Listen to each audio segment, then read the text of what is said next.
যারা আছেন সবাই এই বাংলাদেশকে ভালোবাসতে হবে, এই বাংলাদেশের ঐক্য ধরে রাখতে হবে, ভূমি সভরেনিটি যেটাকে বলে সভরেনিটি ধরে রাখতে হবে।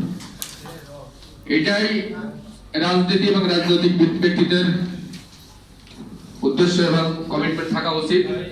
অনেক কথা আছে, অনেক কিছু সহ্য করতে হবে এবং আগামী বাংলাদেশ এমন বাংলাদেশ গড়ে তোলার এই যে প্রক্রিয়ায় সবাইকে স্বাগত জানাচ্ছি এবং আগামী বাংলাদেশের সুন্দর বাংলাদেশের ঘটনা আমরা সবাই মধ্যে থাকবো এই আশাবাদ ব্যক্ত করে চতুর্থ কাউন্সিল সফল হোক।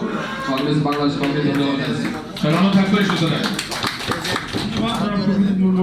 আমাদের মাঝে ঘুরতে যাচ্ছেন জনাব আমানুল্লাহ প্রেসিডেন্ট সদস্য বিএনডিপি, আরো আছেন doctor Yunus Ali Akmal senior advocate Bangladesh supreme court. আমাদের মাঝে আরেকজন অতিথি এসেছেন কমরেড সাইফুল হক, যিনি আমাদের অনুষ্ঠানে প্রায় এসে থাকেন, আমাদের সজ্জন ব্যক্তি।